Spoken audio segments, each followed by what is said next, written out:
Amid all the chaos at Twitter, Elon Musk announcing that, quote, Kathy Griffin, Jordan Peterson and Babylon Bee have been reinstated to Twitter, also tweeting new Twitter policy is freedom of speech, but not freedom of reach, and adding that negative hate tweets will be maxed, deboosted and demonetized. Now, he has yet to make a decision on Trump's Twitter account. Joining us now with more on what's happening with the social media platform is Yahoo Finance tech reporter Dan Howley. Dan, a lot of people wondering why Trump wasn't reinstated. I'm not sure what's next at this point. Yeah, this is an interesting move on Musk's part. And it's also worth noting someone had asked him if he wanted to reinstate Alex Jones, and he simply replied no. One of the things that is going on here is essentially Elon Musk reiterating what Twitter has been doing before, kind of demonetizing, de-emphasizing accounts or tweets that kind of go against their policies. And, even more interesting is the fact that this has been referred to as something along the lines of shadow banning in the past.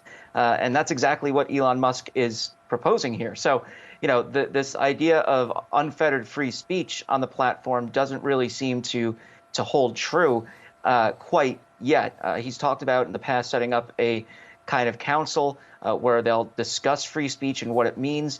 That is going to happen in a few months. But right now, the entire site seems to be continuing to operate despite the fact that Elon Musk had sent out that letter asking employees to sign on to work super hardcore, as he put it, for the next few months to get Twitter 2.0 up and running.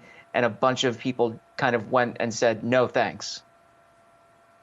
Out there, because certainly trending all over Twitter last night, the fear was that the platform could eventually shut down because there has been this mass exodus of employees that Twitter simply would not be able to run. Do you think some of those fears are validated? They kind of are, right? This isn't necessarily a site that has always functioned well at all.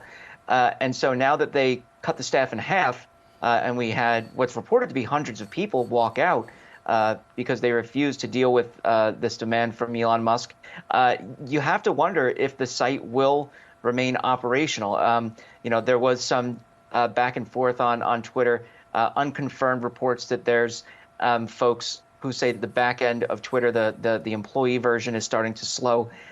It's not necessarily the end of Twitter, though. I know we've been seeing kind of a lot of people hold a wake for the company, more or less, on Twitter, which is, obviously ironic. I don't think this is the end of the platform. It's too big. It's too important for global conversation. But I do think that there's tough days ahead, really, as they try to sort out what they're doing with employees and exactly what they need to do to bring it up to speed, at least as far as Elon Musk's plans go.